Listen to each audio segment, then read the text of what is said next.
Hello students, आपका free public school online class में स्वागत है। लास्ट क्लास तक हमने मोलर कंडक्टेंस की बात की थी। आज हम उसी को आगे बढ़ाते हुए नेक्स्ट टॉपिक की बात करते हैं, molar conductance at infinite dilution. अगर हम इनफाइनाइट डाइल्यूशन करेंगे तो मोलर कंडक्टेंस पर क्या इफेक्ट पड़ेगा और उसका मोलर कंडक्टेंस क्या होगा, हम उसकी बात करेंगे। Molar conductance at infinite dilution को हम लैम्डा एम नॉट से रिप्रेजेंट करते हैं। लैम्डा एम नॉट से रिप्रेजेंट करते हैं। लैम्डा एम क्या होता है? आपका मोलर कंडक्टेंस। लेकिन जैसे ही नॉट आ गया तो molar conductance at infinite dilution, और this not represent zero concentration. This not represent zero concentration. इसका मतलब क्या है? Zero concentration. आपको पता होगा जैसे जैसे हम डाइल्यूशन बढ़ाते हैं, डाइल्यूशन बढ़ाएंगे तो कंसंट्रेशन क्या होता है? आपका डिक्रीज होता है। अगर आपका डाइल्यूशन इनफाइनाइट है तो कंसंट्रेशन क्या होगा? आपका जीरो होगा। और ये जो आपका लैम्डा एम का मतलब मोलर कंडक्टेंस और नॉट इसको रिप्रेजेंट कर रहा है जीरो कंसंट्रेशन या फिर इनफाइनाइट डाइल्यूशन। जीरो कंसंट्रेशन होगा तो इसका मतलब इसका इनफाइनाइट डाइल्यूशन होगा। और इसको हम ये भी कह सकते हैं मोलर कंडक्टेंस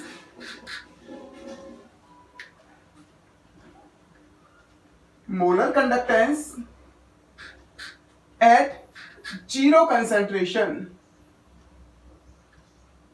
जब इनफाइनाइट डाइल्यूशन होगा तो कंसंट्रेशन क्या होगा? आपका जीरो होगा। या फिर इसको हम एक और नाम से पुकारते हैं, that is limiting molar conductance.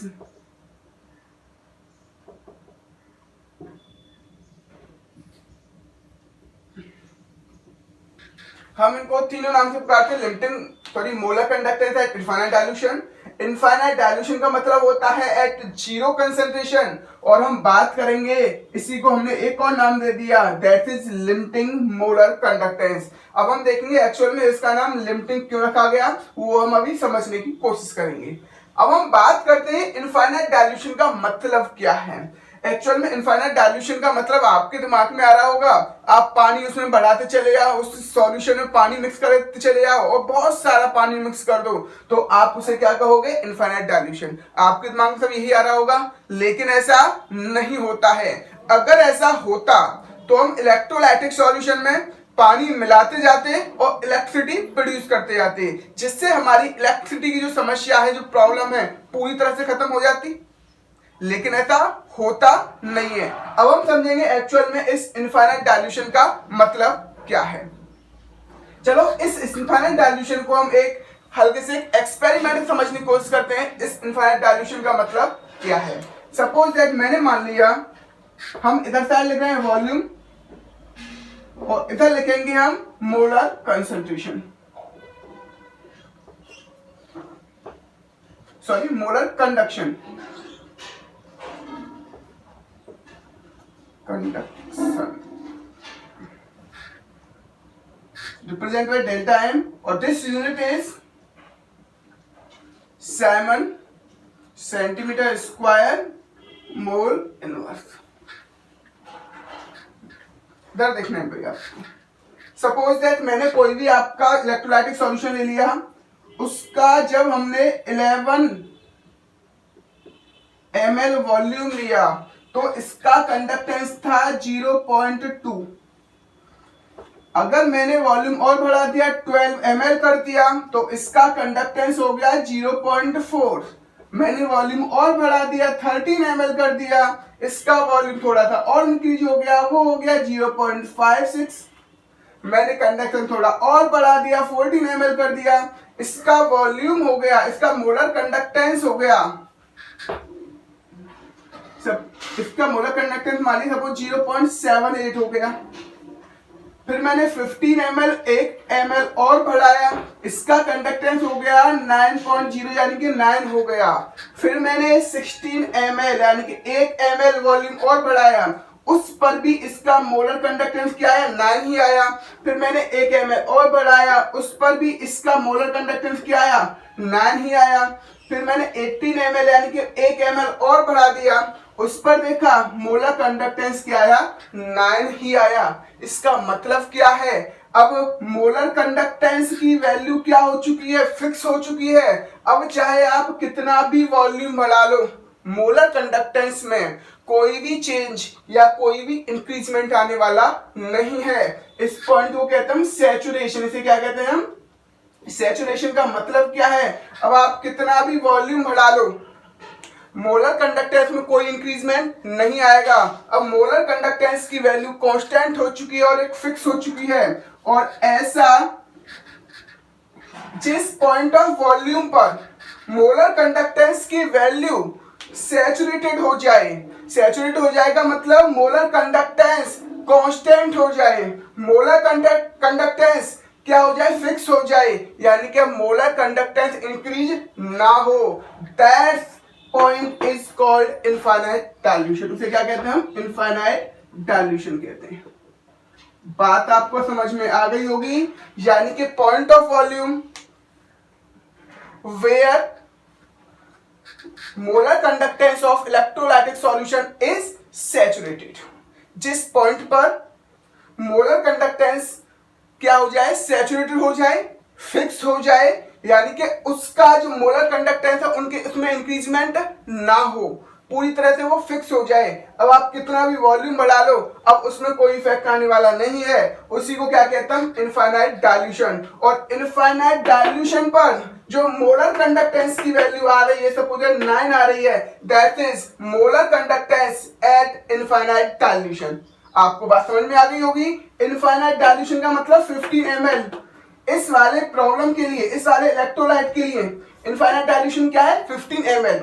और इस 15 ml पर मोलर कंडक्टेंस की जो वैल्यू आएगी वही क्या होगी आपकी, molar conductance at infinite dilution, या फिर molar conductance at zero concentration, या फिर लिमिटिंग मोलर कंडक्टेंस। नाम से पता पड़ गया, यानी कि उसका जो मोलर कंडक्टेंस है वो एक फिक्स हो चुका है, एक लिमिट में आ चुका है, इसलिए इसका नाम भी क्या रख दिया है हमने, लिमिटिंग मोलर कंडक्टेंस। यहां तक की बात आपको बिल्कुल समझ में आ गई होगी। चलो एक बार इसको हम डिफाइन कर लेते हैं, हम किस तरह से इसको डिफाइन कर पाएंगे वो समझ लेते हैं। अगर हम बात करें इनफाइनाइट डाइल्यूशन की, एक्चुअल में इनफाइनाइट डाइल्यूशन का मतलब क्या है, इनफाइनाइट डाइल्यूशन क्या है, एक the point of volume, it is the point of volume where molar conductance of electrolyte is saturated। यानी कि वो जो आपका मोलर कंडक्टेंस है, जिस पॉइंट पर आपका सैचुरेटेड हो जाएगा, जिस पॉइंट पर आपका वो मोलर कंडक्टेंस फिक्स हो जाएगा, जिस पॉइंट पर आपका मोलर कंडक्टेंस में इंक्रीजमेंट होना बंद हो जाएगा, that is called infinite dilution, as called infinite dilution. बात आपको यहां तक समझ में आ गई होगी। और इनफाइनाइट डाइल्यूशन पर जो मोलर कंडक्टेंस की वैल्यू होगी उसे क्या कहेंगे हम, molar conductance at infinite dilution. यहां तक ये चीज आपको बिल्कुल समझ में आ गई होगी। अब हम बात करते हैं इनफाइनाइट डाइल्यूशन पर मोलर कंडक्टेंस टू फैक्टर पर डिपेंड करेगा। एक वीक इलेक्ट्रोलाइट के लिए फैक्टर कुछ अलग होगा और दूसरे डिपेंड करेगा स्ट्रॉन्ग इलेक्ट्रोलाइट पर। एक बार दोबारा समझ लो, इनफाइनाइट डाइल्यूशन पर मोलर कंडक्टेंस टू फैक्टर्स पर डिपेंड करेगा। पहला डिपेंड करेगा वीक इलेक्ट्रोलाइट पर और दूसरा डिपेंड करेगा स्ट्रॉन्ग इलेक्ट्रोलाइट पर। अब हम देखते हैं one by one molar conductance strong electrolyte के लिए किस तरह से वर्क करता है और मोलर कंडक्टेंस वीक इलेक्ट्रोलाइट के लिए किस तरह से वर्क करता है एट इनफाइनाइट डाइल्यूशन। उन्हें हम समझने की कोशिश करते हैं। अब हम बात करेंगे फॉर स्ट्रॉन्ग इलेक्ट्रोलाइट। अगर आपका कोई स्ट्रॉन्ग इलेक्ट्रोलाइट है और आपको देखना है उस पर molar conductance at infinite dilution का किस तरह से वर्क होता है, या फिर strong electrolyte limiting molar conductance पर किस तरह से वर्क करता है, हम उसकी बात करने वाले हैं। आपको पता है स्ट्रॉन्ग इलेक्ट्रोलाइट का मतलब क्या होता है भाई, ये बताओ। स्ट्रॉन्ग इलेक्ट्रोलाइट का मतलब है वो 100% डिसोसिएट या एसोसिएट हो जाए। मोस्टली वो क्या हो जाए यहाँ पर 100% डिसोसिएट या एसोसिएट हो जाए, उसे क्या कहते हैं, हम स्ट्रॉन्ग इलेक्ट्रोलाइट कहते हैं। इसका मतलब स्ट्रॉन्ग इलेक्ट्रोलाइट का जो डिग्री ऑफ डिसोसिएशन होता है वो क्या होता है, 1 होता है, और इसका percentage of degree of dissociation क्या होता है, 100%। यहां तक बात आपको समझ में आ गई होगी। अब जैसे जैसे आप डाइल्यूशन इंक्रीज करोगे तो क्या होगा, अब देखो ऐसे आप डाइल्यूशन बढ़ाते तो होगा क्या, डाइल्यूशन बढ़ाते हो तो कंसंट्रेशन तो डिक्रीज होती ही होती है। अब एक चीज समझनी है आपको, यहां पर देखो आपने क्या किया, सपोज दैट आपने 100 NaCl के पार्टिकल लिए, जैसे ही उन्हें आपने वाटर में डिसॉल्व किया तो 100 Na+ के पार्टिकल में ब्रेक हो गए और 100 Cl- के पार्टिकल में ब्रेक हो गए। टोटल कितने नंबर ऑफ पार्टिकल हो गए, 200 नंबर ऑफ पार्टिकल हो गए।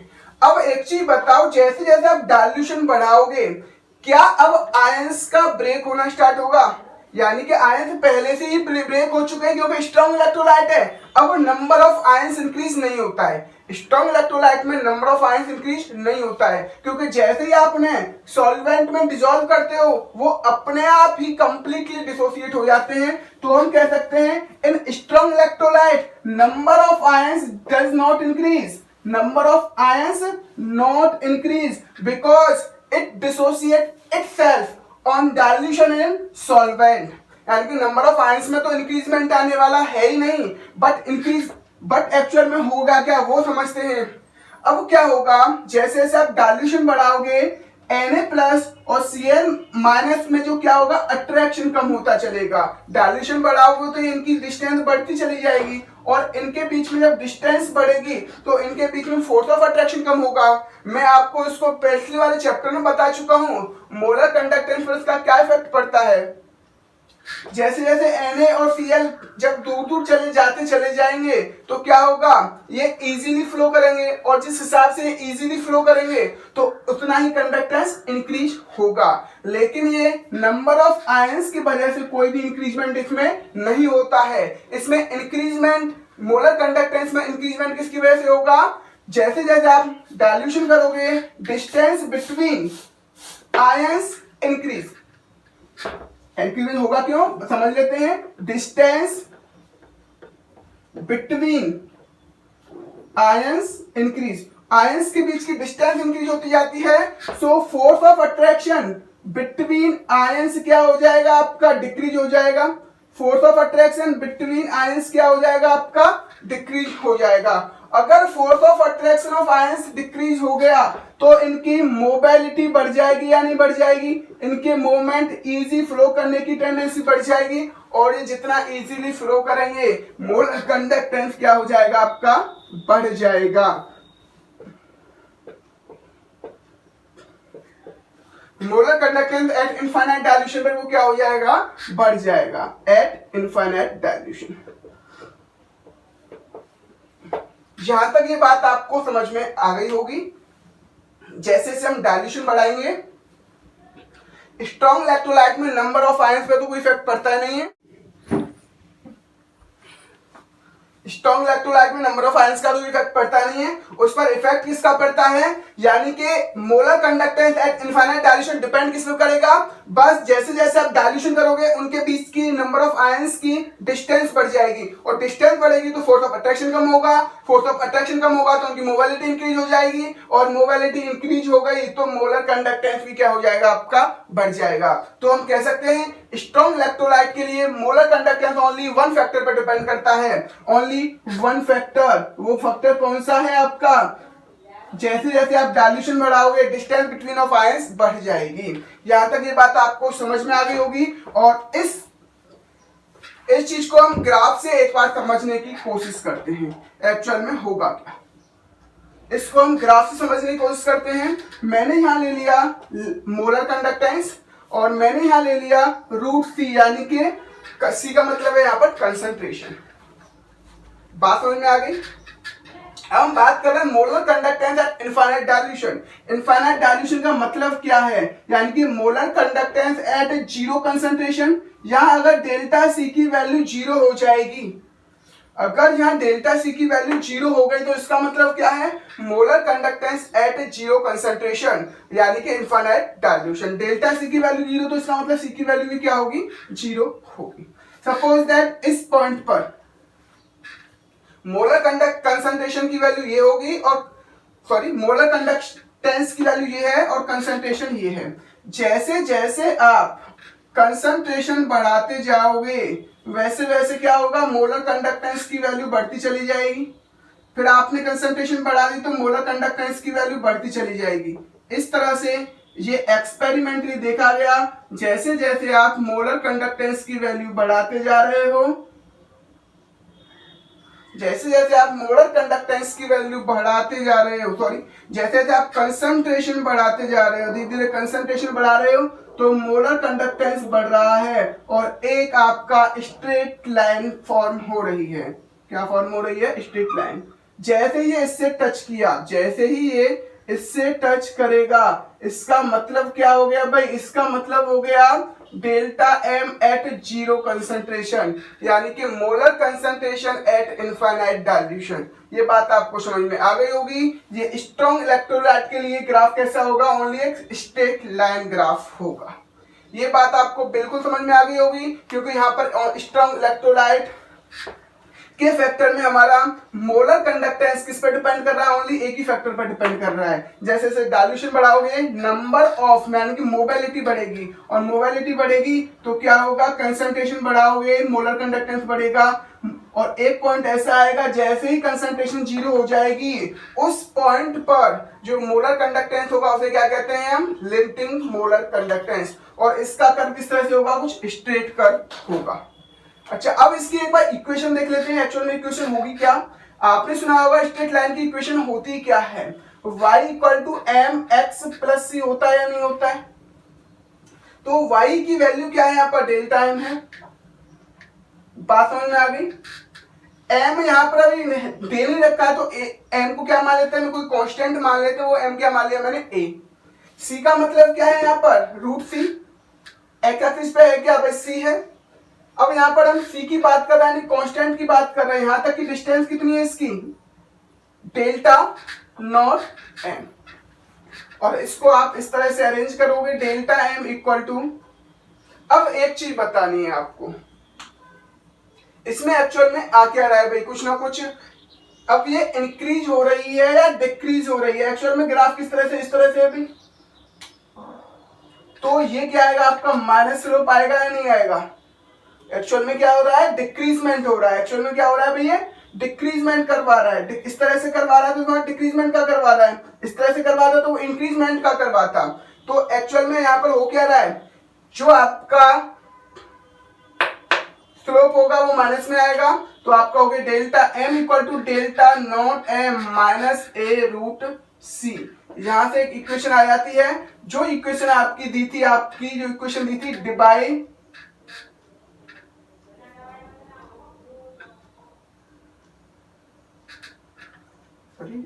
डिबाई हकल ऑन सागर। इस इक्वेशन का नाम क्या है, Debye Huckel Onsager equation. This equation is Debye Huckel Onsager equation. बात आपको समझ में आ गई होगी। ये नेगेटिव क्यों आया है, क्योंकि स्लोप में क्या आ रहा है, डिक्रीजमेंट आ रहा है। स्लोप नीचे की तरफ आ रहा है तो स्लोप क्या होगा, माइनस ए होगा। यहां तक आपको ये बात बिल्कुल समझ में आ गई होगी। स्ट्रॉन्ग इलेक्ट्रोलाइट के लिए molar conductance at infinite dilution पर हम ग्राफ की हेल्प से मेजर कर सकते हैं, लेकिन हम बात करेंगे molar conductance at infinite dilution for weak electrolyte. अब हम वीक इलेक्ट्रोलाइट के लिए बात करेंगे, किस तरह से वीक इलेक्ट्रोलाइट पर वो वर्क करेगा उसकी बात करेंगे। अब हम बात करने वाले हैं फॉर वीक इलेक्ट्रोलाइट।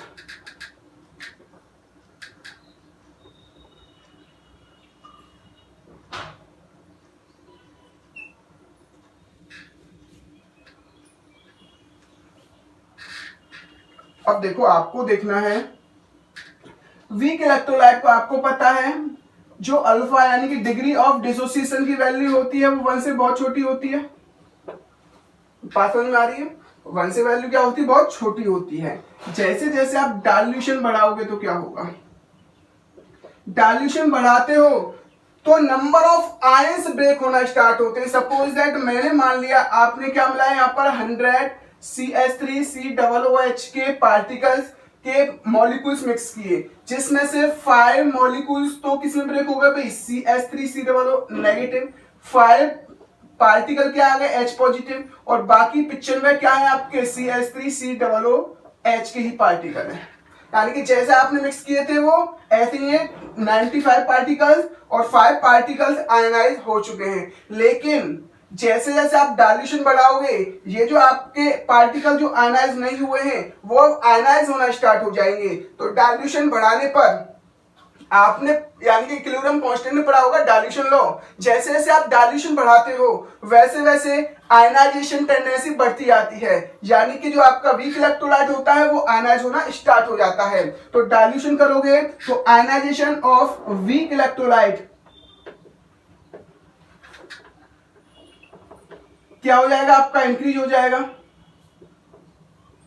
और ionisation of weak electrolyte increase होगा तो इसका मतलब क्या हो गया भाई? नंबर ऑफ आयंस इंक्रीज हो जाएंगे या नहीं हो जाएंगे भाई? और जैसे जैसे नंबर ऑफ आयंस इंक्रीज होंगे तो नंबर ऑफ आयन इंक्रीज होने से क्या होगा? डेल्टा एम की वैल्यू भी आपकी बढ़ जाएगी। आप क्या यानी कि अब यहां पर हम बात कर रहे हैं डाइल्यूशन बढ़ा रहे हैं तो नंबर ऑफ आयंस की वजह से भी ये डेल्टा एम की वैल्यू बढ़ रही है, सॉरी लैम्डा एम की वैल्यू बढ़ रही है। एक फैक्टर तो आपका ये हो गया। अब हम दूसरे फैक्टर की बात करें, हम डाइल्यूशन बढ़ाते हैं तो क्या होता है भाई? डिस्टेंस बिटवीन आयंस बढ़ती है, डिस्टेंस बिटवीन आयंस इंक्रीज होगी। जब डिस्टेंस बिटवीन आयंस इंक्रीज होगी तो उनके बीच का फोर्स ऑफ अट्रैक्शन कम होगा। जब फोर्स ऑफ अट्रैक्शन कम होगा तो मोबिलिटी यानी कि इजीली फ्लो करने की टेंडेंसी बढ़ जाएगी और जिस वजह से लैम्डा एम की भी वैल्यू बढ़ जाएगी। आपने देखा था स्ट्रॉन्ग इलेक्ट्रोलाइट में वो ओनली एक ही फैक्टर पर डिपेंड कर रहा था। वो कौन सा फैक्टर था? डिस्टेंस बिटवीन आयंस इंक्रीज होना।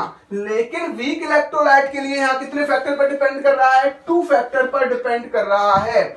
जैसे जैसे आप डाइल्यूशन बढ़ाओगे पहली condition number of ions increase होंगे, और जब नंबर ऑफ आयंस इंक्रीज होंगे तो आपका मोलर कंडक्टेंस बढ़ना ही बढ़ना है। दूसरा फैक्टर ये हो गया डिस्टेंस जैसे जैसे बढ़ती चलेगी आयंस की, डाइल्यूशन करोगे तो डिस्टेंस बढ़ेगी और डिस्टेंस बढ़ेगी तो फोर्स ऑफ अट्रैक्शन कम होगा, फोर्स ऑफ अट्रैक्शन कम होगा तो मोबिलिटी इंक्रीज होगी। उस रीजन की वजह से यहाँ पर ये 2 फैक्टर पर डिपेंड कर रहा है। डाइल्यूशन को यहाँ पर 2 फैक्टर क्या करने वाले हैं? डाइल्यूशन बढ़ाओगे तो डाइल्यूशन की वजह से यहाँ पर 2 फैक्टर डिपेंड करेंगे जो मोलर कंडक्टेंस की वैल्यू को बढ़ाने वाले हैं। एक बार हम इसको ग्राफ से समझने की कोशिश करते हैं। हम इसको किस तरह से ग्राफ से एक्सप्लेन कर सकते हैं?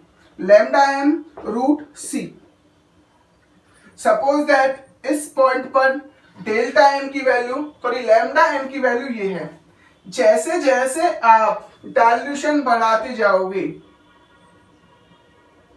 जैसे जैसे आप डाइल्यूशन बढ़ाते गए तो चलो ये क्या होता चलेगा? डाइल्यूशन बढ़ाओगे तो मोलर कंडक्टेंस बढ़ेगा, लेकिन एक साथ अचानक ही क्या हो जाएगा? ड्रास्टिकली चेंज आ जाएगा, यानी कि एक साथ ही मोलर कंडक्टेंस बढ़ जाएगा। ऐसा क्यों हो रहा है भाई? ये स्ट्रेट लाइन क्यों नहीं आई? इस तरह से स्ट्रेट लाइन क्यों नहीं आई? क्योंकि स्ट्रॉन्ग इलेक्ट्रोलाइट के फैक्ट की बात करें तो वहां पर एक ही फैक्टर पर डिपेंड कर रहा था। अब यहाँ पर फैक्टर कितने हो गए? 2 फैक्टर हो गए। स्टार्टिंग में क्या हुआ? जैसे जैसे आपने कंसंट्रेशन बढ़ाई हल्का धीरे धीरे मोलर कंडक्टेंस की वैल्यू बढ़ी, लेकिन कुछ टाइम बाद एक ड्रास्टिकली चेंज आ गया, अचानक से बहुत ज्यादा चेंज आ गया, क्योंकि यहाँ पर ये 2 फैक्टर पर डिपेंड कर रहा है। अब एक चीज बताओ, जैसे ही 2 फैक्टर पर डिपेंड करेगा तो कर्व ये आएगा, रेक्टेंगुलर हाइपरबोला। अब एक चीज बतानी है आपको, ये वाला कर्व इस पैरेलल लाइन को कहां काटेगा? आपको पता पड़ेगा क्या? इस पैरेलल लाइन को कहीं काटेगा क्या? अब तो आपको ग्राफ की हेल्प से आप वीक इलेक्ट्रोलाइट के लिए molar conductance and infinite dilution तो निकाल ही सकते हैं, क्योंकि अब ये क्या पता है इसको कट कहां करेगा? ग्राफिकली ये तो पॉसिबल है ही नहीं। वीक इलेक्ट्रोलाइट का molar conductance at infinite dilution निकालना वो पॉसिबल नहीं है, क्योंकि अब आपको ये पता ही नहीं है ये कर्व इस वाई एक्सिस को कट कहां करेगा। बात समझ में आ रही है? तो एक्चुअल में हम ग्राफ की हेल्प से वीक इलेक्ट्रोलाइट के लिए molar conductance at infinite dilution find नहीं कर पाए। तो उसके लिए साइंटिस्टों ने जुगाड़ बनाया और कोहलर्स ने अपना एक लॉ दिया। कोहलर्स की लॉ की हेल्प से हम वीक इलेक्ट्रोलाइट का molar conductance at infinite dilution easily निकाल पाए। अब हम देखते हैं एक्चुअल में कोहलर्स का लॉ क्या था, लेकिन आपको ये चीज पता पड़ चुकी है। ग्राफ की हेल्प से हम molar conductance at infinite dilution for weak electrolyte नहीं निकाल सकते, क्योंकि जैसे जैसे आप डाइल्यूशन बढ़ाओगे पहले तो क्या होगा भाई, मोलर कंडक्टेंस इंक्रीज होगा, फिर एकदम ड्रास्टिकली चेंज आएगा। अब ये पैरेलल लाइन ऊपर जाती रहेंगी, कहां जाके कट करें कोई पता नहीं है। तो उसके लिए कोहलर्स ने अपना रूल दिया, कोहलर्स ने अपना लॉ दिया, जिसकी हेल्प से हम वीक इलेक्ट्रोलाइट का मोलर कंडक्टेंस निकाल सकते हैं। यहां डाल लेना है आपको, कोहलर्स लॉ क्या था उसकी बात करेंगे। कोहलर्स लॉ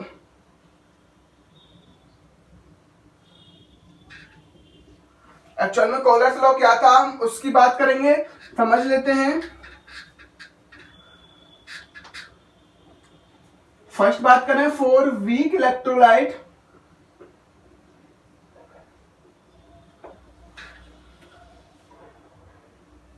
उन्होंने क्या क्या बताया वो समझ लेते हैं। अब समझो, उन्होंने कहा according to कोहलर्स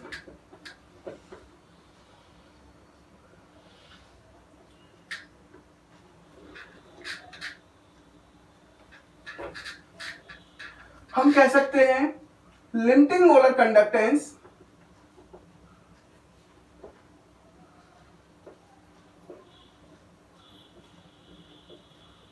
of any electrolyte,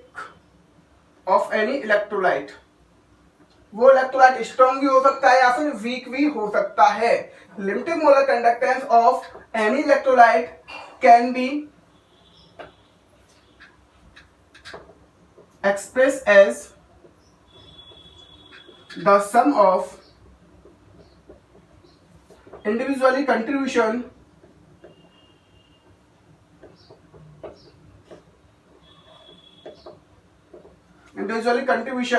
cation and anion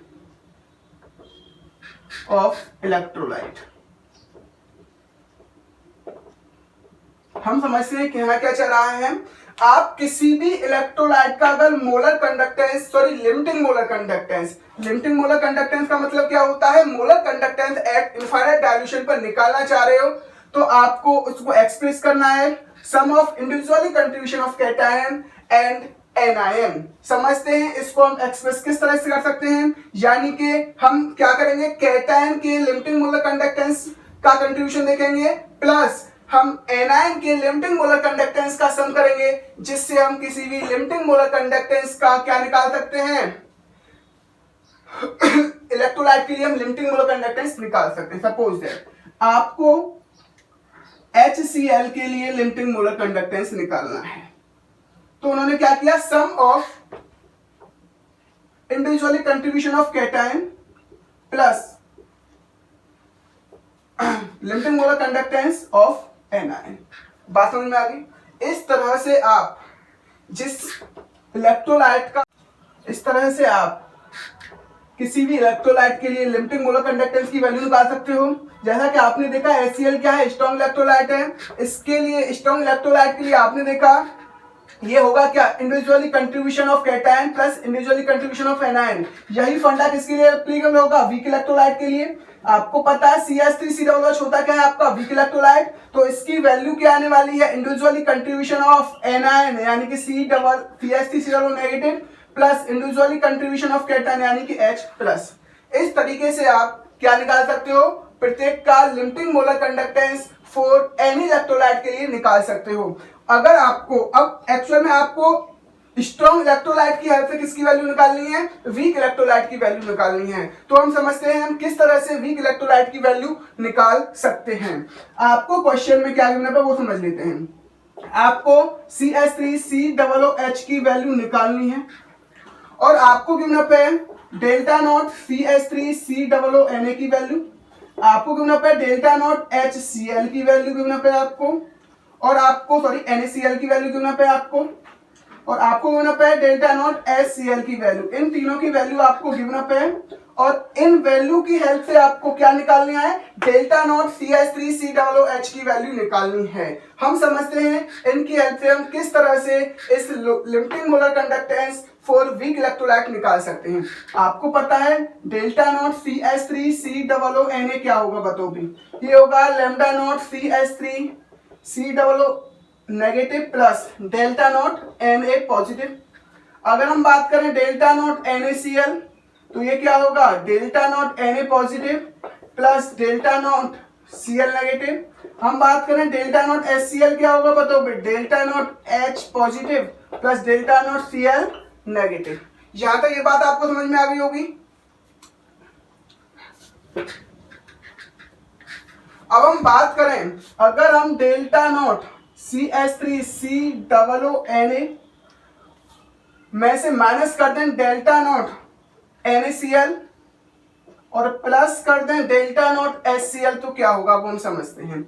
इसको सम करने के बाद आपको देखने को मिलेगा delta not CH3COO negative plus delta not Na positive minus delta not Na positive minus delta not Cl negative आएगा इसकी जगह। इसके लिए क्या आएगा, delta not H positive plus delta not Cl negative. आपने देखा इस डेल्टा नॉट Na पॉजिटिव से delta not Na positive cancel क्योंकि अपोजिट साइन है।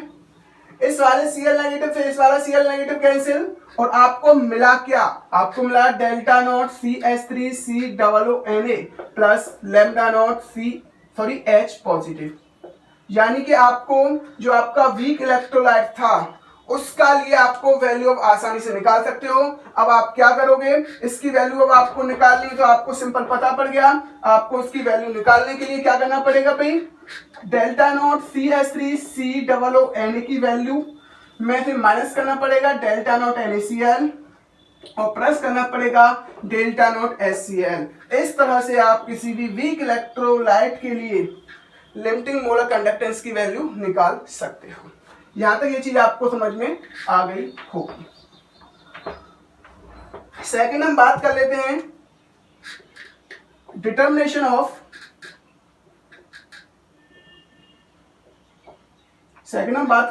Determination of degree of dissociation.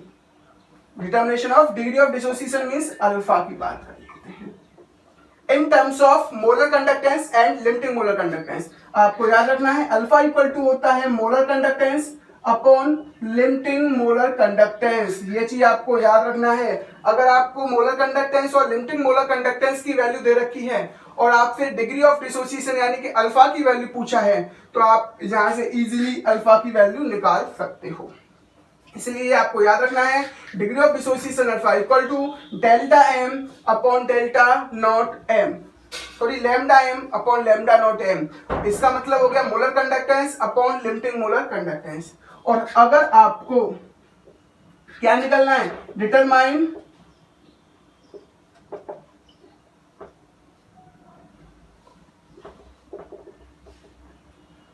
Equilibrium constant value, equilibrium constant value यानी कि आपको Ka निकालना है तो किस तरह से निकालोगे। आपको पता है Ka आपने पिछली बार भी निकाला, Ka होता क्या है भाई, C alpha square upon 1 minus alpha होता है नहीं होता है। अब आप अल्फा की वैल्यू यहाँ पुटअप कर सकते हो और इजीली इक्विलिब्रियम कांस्टेंट की वैल्यू निकाल सकते हो। ये तो हो गए कॉलर्स के कुछ एप्लीकेशन और आप इनकी हेल्प से इजीली लिमिटिंग मोलर कंडक्टेंस की वैल्यू वीक इलेक्ट्रोलाइट और स्ट्रॉन्ग इलेक्ट्रोलाइट के लिए आसानी से निकाल